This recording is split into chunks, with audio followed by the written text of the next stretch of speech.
Hello and welcome to a new episode of Lowdown. Today my guest needs no introduction. Stephen Constantine is a household name in coaching circles, having coached 5 different countries and 4 different continents. Today, in fact, he joins me from sunny Cyprus. Stephen, welcome to the show. Thank you for having me, Conor. It's a pleasure to be here. Stephen, as we begin with every guest, I think you know what I'm going to ask you now. What was your earliest football memory? I was 7 or 8 years old. My dad took me to White Hart Lane. It was Tottenham Arsenal 1971. Ray Kennedy scored with a bullet header in the 78th minute, and I've been an Arsenal fan ever since. I was going to say, just suggesting by the Thierry Henry shirt in the background.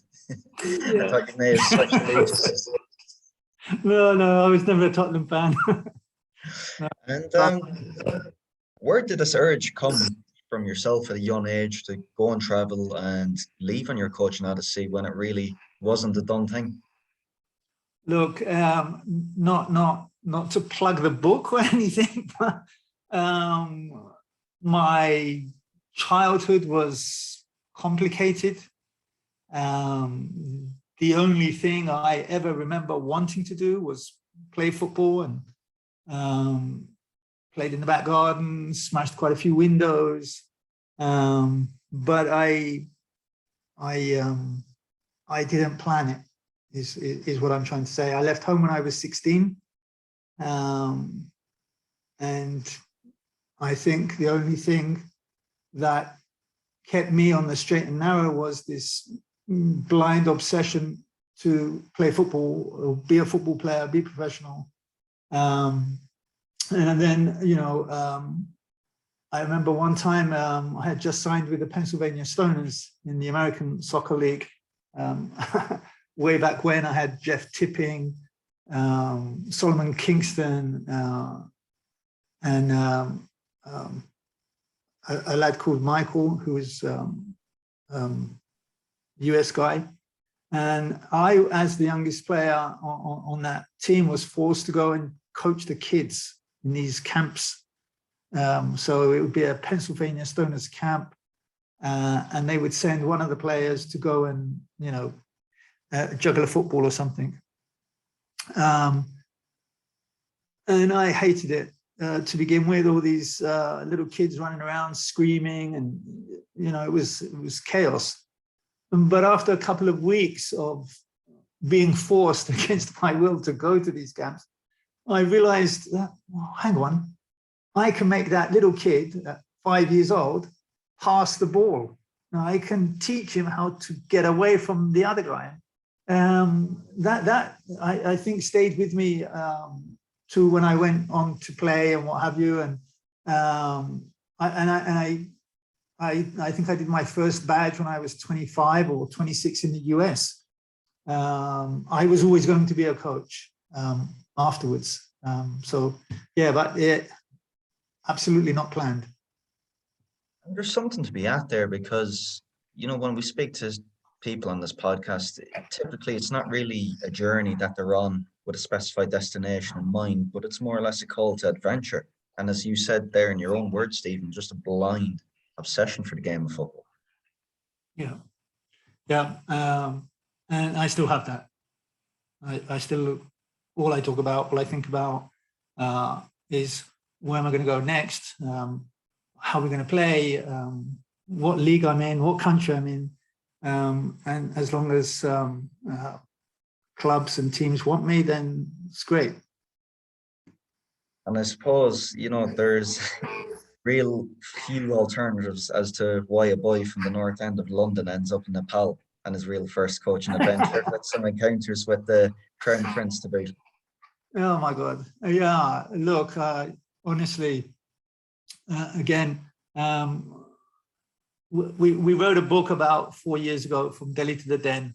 And honestly, I'm not plugging it because the actual money that I get from it is it's negligible. But I sometimes find I'll go back and I'll read the book and I think, oh my God, did you really go to Nepal? not knowing exactly where Nepal was when I was offered the job. I remember standing in a field with 35 players in front of me. I think 2 of them were my height. They were in all sorts of kit, nothing to do with the national team, by the way. They were up to their ankles in mud. It was absolutely chucking it down. Monsoon season. We had dragonflies the size of your hand flying around. And I'm thinking, what? Where am I? There was no lines on the pitch. There was no nets. There were 2 goalposts either end of this massive field. And you think, well, this is what they have. Get on with it. And so I did. And I'm very fortunate to have had 5 countries, but six national teams so far, and quite a few other clubs. And I've got plenty left in the tank yet, so I'm not done. Yeah, and I'm yet to come across scenarios like that in a coaching badge. But I mean, after Nepal, you had various stints in Africa, of course, Stephen. But were the processes of adapting similar, or were they quite drastically different to Nepal? Look, by the time I was 16, I had gone to 8 different schools. Okay, half of them were in Cyprus and the other half were in England. We had moved several times as a family. And I don't know, this definitely wasn't a conscious thing, but I've learned to adapt to the surroundings. My wife calls me a chameleon because she said, if you were, I went to Jamaica, I did a course in Jamaica. I've done courses in Belize, and you just have to accept where you're going. That's how it is. You are not going to change anybody's culture, but you can change the bad habits. You can change how they see the game. And I'm always talking football. I've just learned to adapt. So was it difficult? Of course it's difficult. You go to Sudan and you're like, okay, I need a day to see,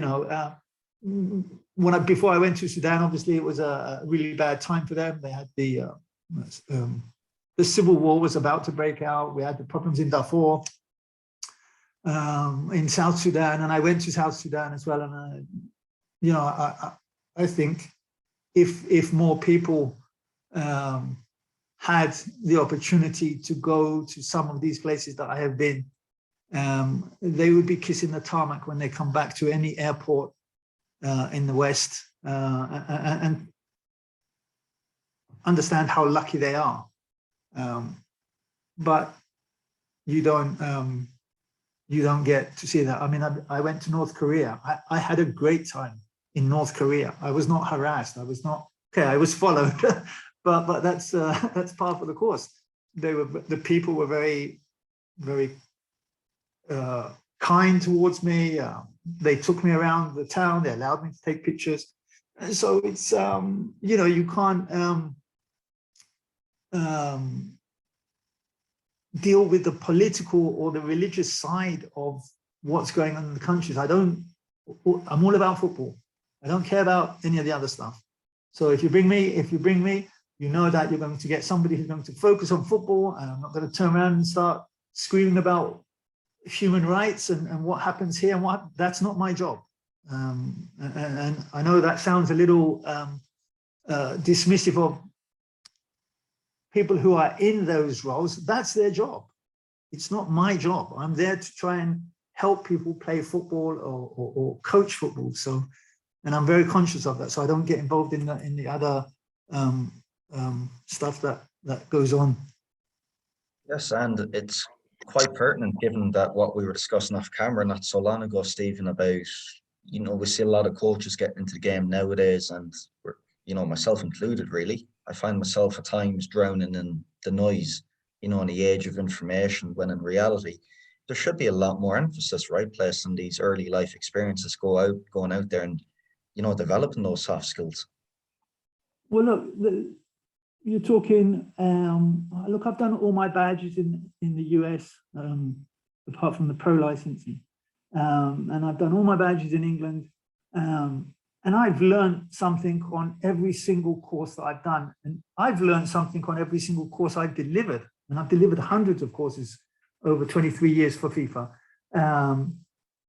You don't know, no one knows everything. And there's always something that you could do better. There's always something that you're going to learn from one of the candidates and think, I didn't think of that. That's quite good. But you get a foundation on your course. It gives you you need a foundation to build your house. Otherwise it's going to fall down. So the courses in England and Ireland, Scotland, Wales, and several other European countries are very, very good at giving you the foundations. It's then down to you and your experience, how you put the rest of the house together. Are you going to have central heating, or are you going to have a lock fire? Are you going to have open plan, or is it going to be more compartmentalized? This all depends on how you see the game. Me, the game is simple. I have the ball, I need to score. I don't have the ball, don't let them score. And there's lots of variables that go into how to make that better, but that's coaching, and it comes down to your personality. I remember once I went to see a game here. It was Inter Milan against Apollon. In a European game quite a few years ago, and I went and I saw the Inter Milan warm-up. I still have the Inter Milan warm-up in my cupboard. I wrote every single down. I still have it. Okay, this is 80 something. And the following, that was on a Wednesday night, and the Saturday I had a game with my under 23 team. And I made them do exactly the same warm-up Inter Milan did. And by the way, the warm-up was exactly 30 minutes. Okay, we did the same thing with the under 23s. We were 2-0 down after 20 minutes. We lost 4-0. And one of my players came up to me afterwards and said, coach, did you see the Inter Milan game? I said, yeah. He said, you saw the warm-up as well, didn't you? And I went, yeah, how did you know? He said, oh, I saw it as well. I just did it. That's the warm-up you gave us. I said, yeah. He said, coach, we were exhausted. Absolutely exhausted. That was my lesson. You can go and watch Mourinho or Ancelotti or Wenger or whoever, Klopp, and you can take endless amounts of information from what you've seen. But do not try it with your under 23 team, because they do not have the same qualities, the same physicalities, the same abilities that the Inter Milan, who went and won that tournament that year, have. So what's good for Klopp is not good for you necessarily. You can take some stuff from there. You can. Does that make sense? Of course it makes sense. It does. No, I mean, to be honest, it's more than a pertinent topic, because it's not for me to be speaking about. I don't have, even a third of the experience that you have, probably much more less even in the game of football itself at the elite level. But nonetheless, you see a lot of people that can be guilty of copy and paste at times. And for me, context is key. And that context is who you're coaching. Are you a bottle to be filled or a flame to be lit? That old adage. Look, you don't have to have played the game at top level to be a coach. Because if you did, then some of these guys that are in the Premier League that are coaching, they are failing miserably. Because they haven't gone and got their experience lower down. Look, I always say this, how long does it take to become a teacher? you get your 4 or 5 years theoretical experience, but then at the end of the day, there's no substitute for practical. Okay. How long does it take you to become a professor of law or a professor of whatever? 15, 20 years. Well, let's say 15 for argument's sake. Okay. Why do you think that you playing for 10 years makes you a coach? Because you've played at the Premier League. Why does that make you a coach? It gives you an advantage because you've had the experiences of those games. But teaching is completely different. I asked Michel Platini once, why are you not a coach? And he said to me, this was brilliant. He said, Stephen, he said, I did things in the game that I didn't know I could do. I just did it. How can I teach that? So we are as coaches, we are teaching people how to play football. Now, it doesn't matter if the guy is 28 and played in the Premier League for 10 years. There's always something that you can help him with as a player to improve, assuming that he wants to. So just because you played for 15 years and you've got 200 league appearances, that doesn't make you a coach. There's hundreds and hundreds of players who are not coaches because it's not their cup of tea. They don't have that ability to transfer the knowledge that they have in their head to a young player. And that's it. You know, we see a lot of players skip the C license. And it's like, well, you know, they're not gonna teach us how to pass the ball on the C license. They're not teaching you how to pass the ball. You already know that. They are teaching you the methodology, how young players learn, when to recognize certain mistakes, when to see the body language of some players who didn't quite get it as quick as some of the other players. That's what they're teaching you. It's not to pass. And I mean, I would see all the time. You go on the B license. How was the C license? I didn't do the C license, mate. Why not? That's more important than you going on a pro license, because at pro license they're telling you, well, you're going to play against Borussia Mönchengladbach in the European Cup final. You've got 5 days to prepare. You've got this and that, and all the different scenarios that they give you.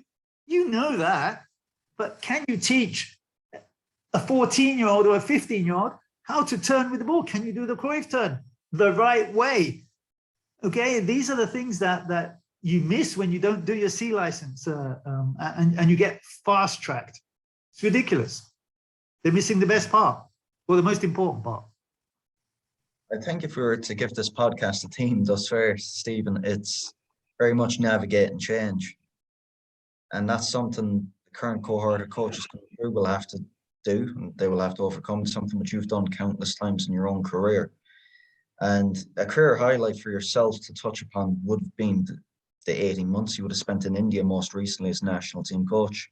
Some notable achievements: qualifying for the Asian Cup, handing debuts to 40+ players. India, such a fascinating place. Could you please take us inside the footballing landscape there? How long we got? Look, all I would say to you is that one of the biggest games in the world is in Calcutta. It's between East Bengal and Mombasa. And if they are playing for nothing, there's nothing to do, nothing, no importance to the game, it's a friendly game, there will be 100,000 people in that stadium. Okay. They love their football in India. It just doesn't get the publicity that the Asian or the Indian goal is to agree. There is 1.3 billion people in India. And you know how hard it is to get a job in India. The competition is fierce. So you need to get that degree because if you get a degree, that gets you a job, usually. And if you get a job, you're going to eat. So it's that simple. But cricket has had quite a lot of the publicity because I think it's a bit of an elitist game, to be honest. But there's kids play cricket everywhere. The thing is that football has caught cricket up. I mean, I would say that India is a football-loving country.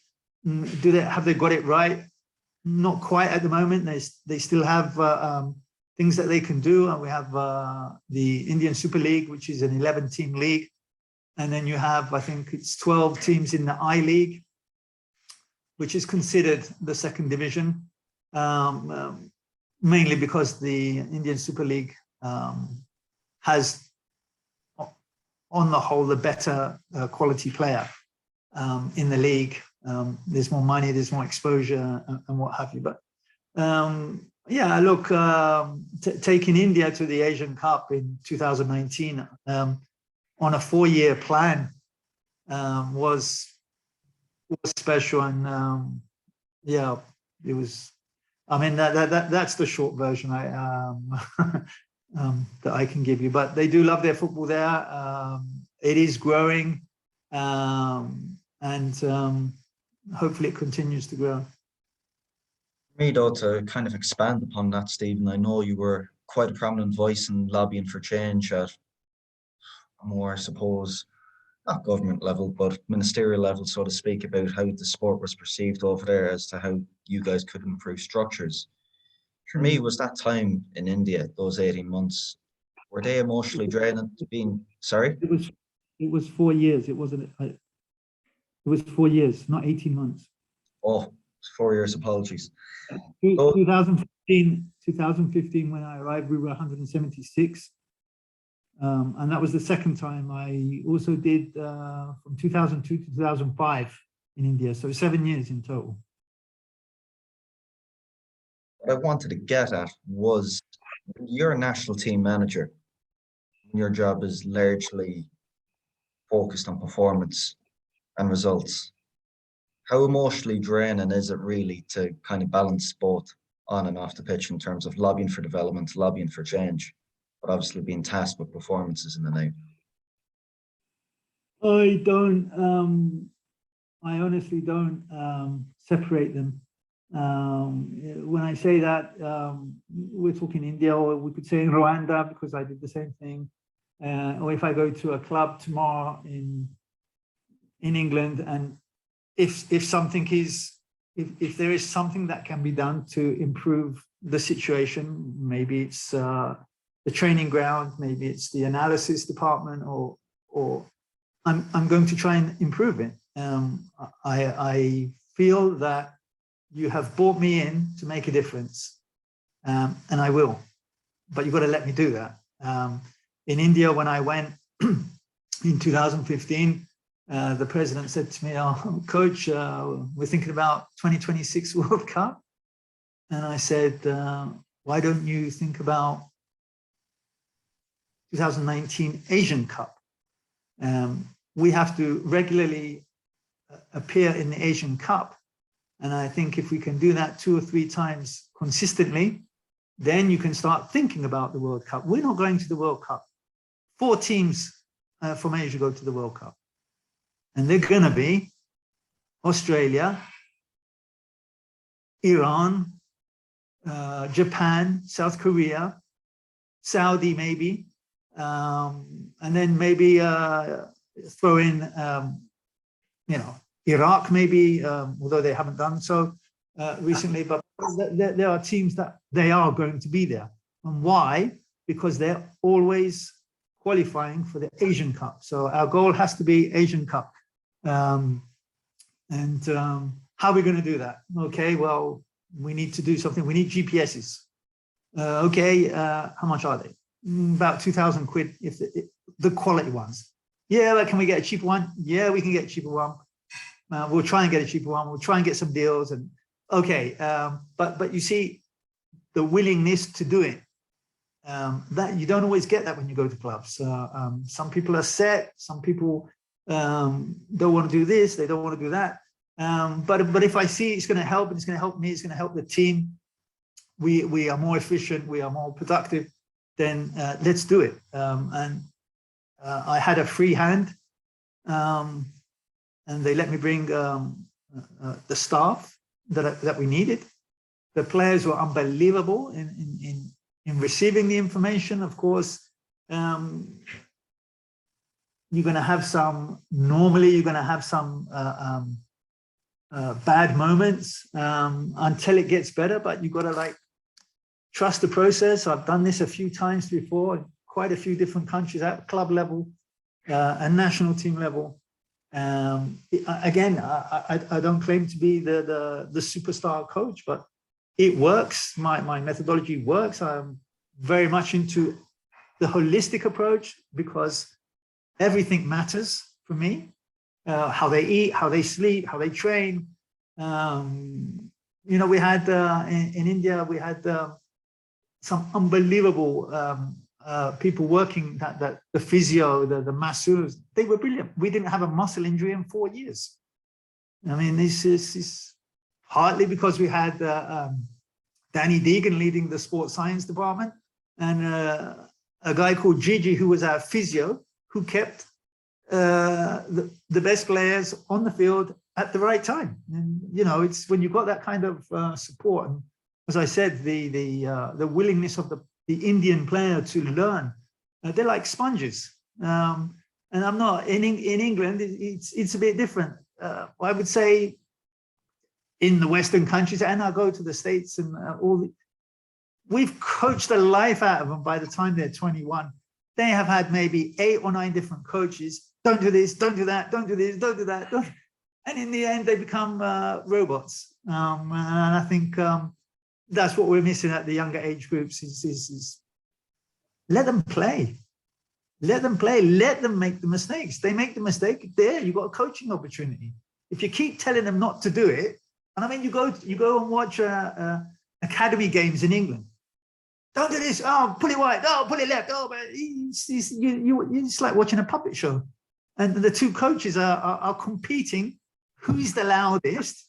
And then they turn around and they look at the crowd and this is under 23. You're developing players. What are you doing? Why are you looking at me? It's ridiculous. Then if I am to generalize when we're speaking about the Western footballing world, Stephen, you know. But you will. Yeah, well, I'm about to. In tandem with your own experiences worldwide, I'm just looking, I mean, through your CV, and it's incredible, really. Bar the year you had at Millwall, you haven't had any other time in the UK, be it of your own volition or others' decisions. If I am to generalize, why do you think such, I mean, experiences that you've had aren't as appreciated in these Western coaching environments? It's very simple. Because I didn't do it in the Western country.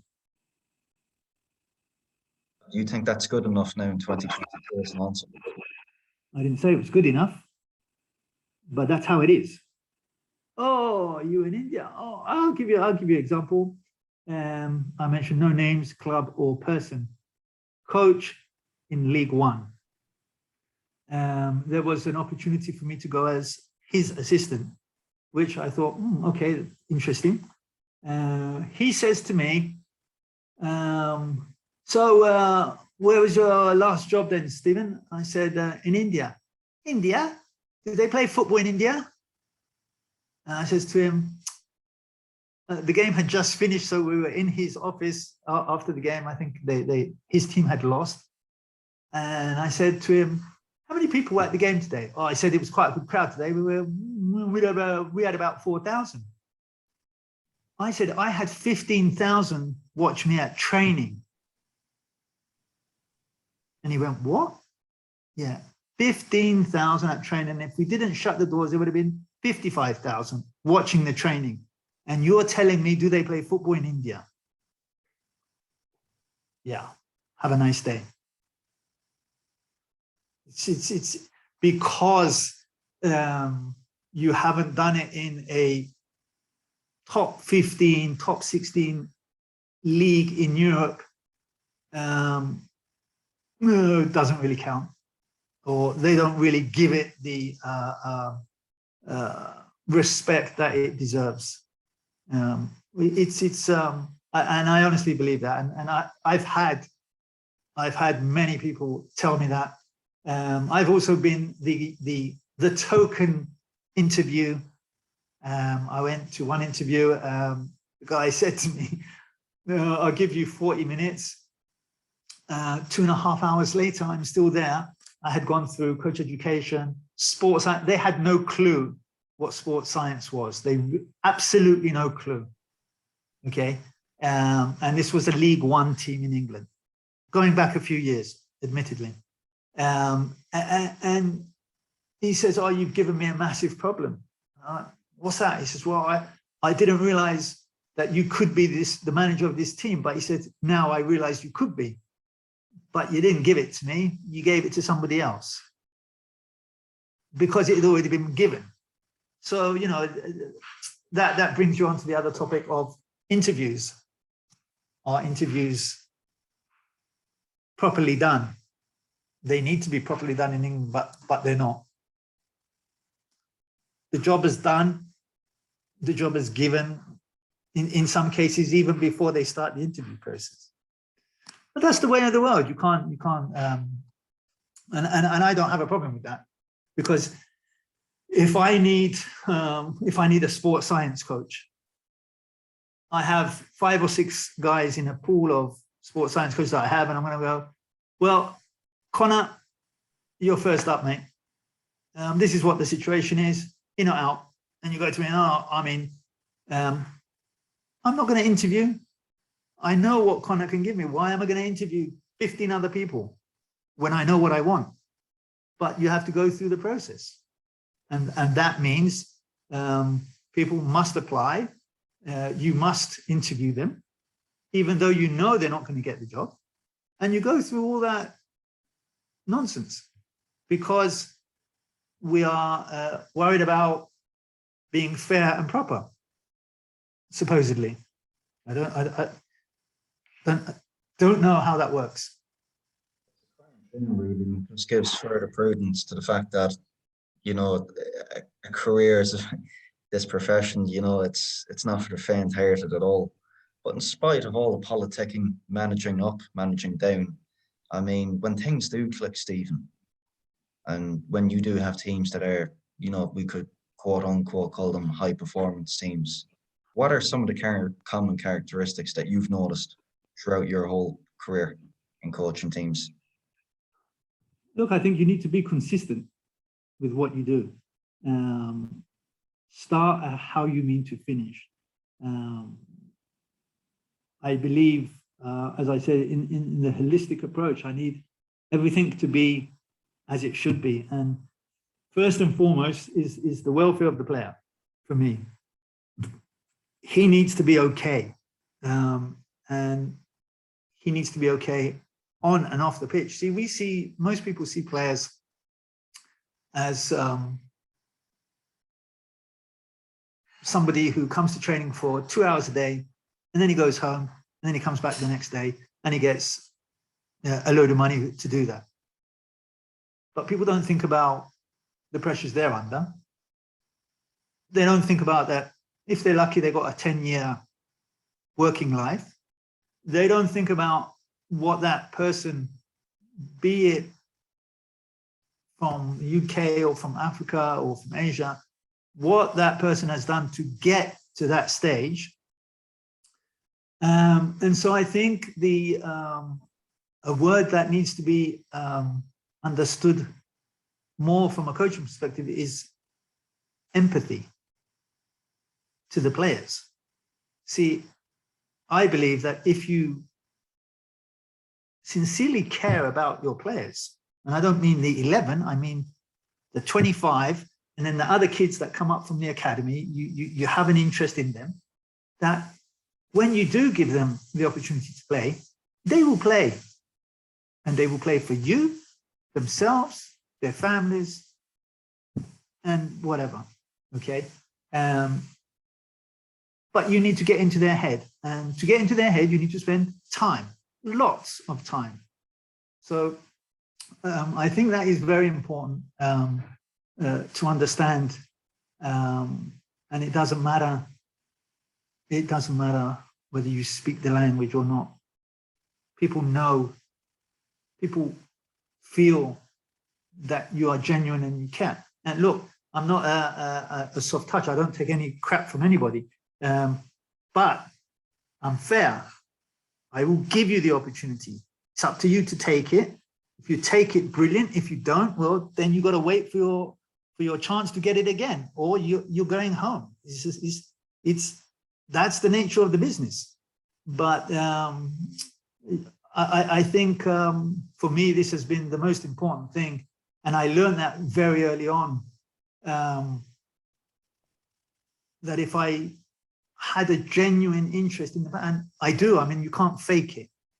You can try out and go out, okay, let's be mates. You're not going to be friends with all the players. I'm not friends with any of the players, but I'm ready to listen to them at any time, on or off the pitch. You got a problem? How can we help? Your wife's pregnant. Look, my wife bought you a baby girl. Congratulations. I know you didn't sleep last night because of the baby. Take the morning off. You know, stuff like that. You gotta be on top of that. And that's why I say it's not, for me, it's not 2 hours a day. It's 24 hours, 7 days a week. Does that make sense? I mean, I waffle on a bit sometimes, but.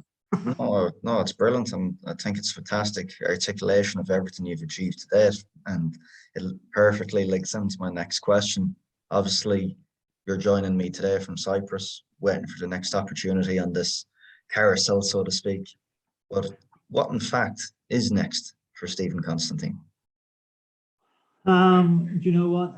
I wish I knew. It's been a terrible 3 years with the COVID, and obviously.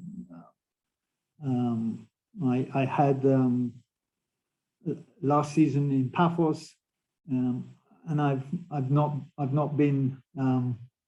I've done a few FIFA courses this past year, but that is not my thing in terms of, it's not my everyday work. So it's been difficult. I don't know, to be honest. On my LinkedIn thing, it says open to work. Yeah, I mean, I've been a sporting director at Paphos, and then I was the manager. There's a few things that I'm working on, and hopefully one of them comes off, because it's doing my head in. But I miss the game, and it's just, I think, another lesson for me. I worked 10 years straight before this last year, and I'm thinking, wow. I can't believe how much I miss it, being on the pitch, and the results and the travel, and even the bad stuff is part of it. You got to deal with the bad stuff as well, and it's not all good, but when it's good, it's great. So yeah, I don't know. It could be anywhere, basically. And like I said, I'm working on a few things, and hopefully I will be able to say, Connor, guess where I am? North Korea. And after working straight for 10 years, just having this time now to ponder and reflect, if I had to push you, Stephen, what would be the biggest lesson you've learned in your career to date? Make sure you got another job before you leave the last job. Look, okay, here's a confession. So we qualified to the Asian Cup 2019. It doesn't get much better than that at international level. The next level would be the World Cup, obviously. We win for the first time in 55 years. We absolutely destroyed Thailand. Then we lost 2-0 to the UAE. And if you go back and watch the highlights of that game, we hit the crossbar 3 times. Their goalkeeper made 2 unbelievable saves. We had another 2 opportunities where we should have scored. And Alberto Zaccheroni, after the game, said to me, I don't know how we won that game.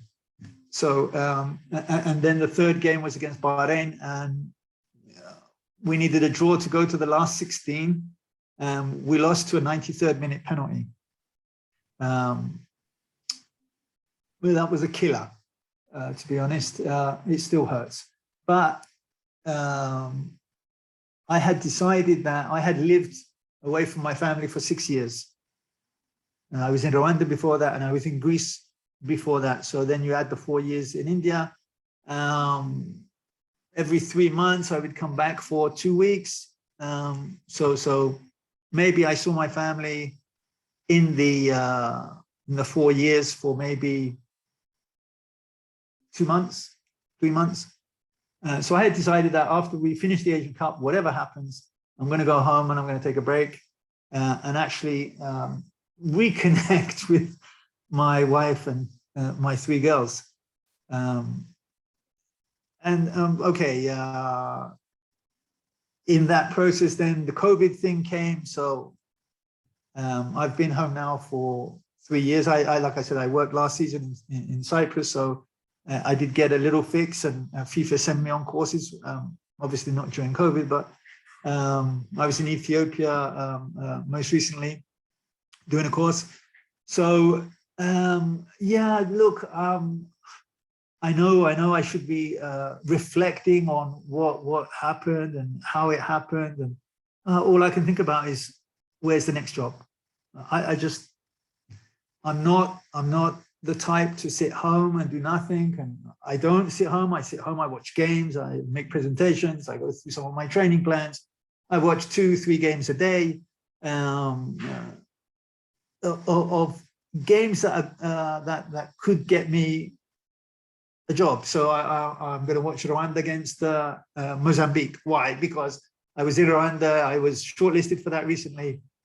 So I need to keep up to date. So yeah, it's great being at home and taking my daughter to school and bringing her back. And as boring as that is, it's not, because we're in the car and there's a bit of banter going on and stuff like that. She has her exams now, so it's good, but it's not enough for me. It's been hugely inspiring for me to get these 40 minutes or so, Stephen, and listen to you account of your experiences today. And I'm sure many others listening will take a lot of inspiration from this chat as well.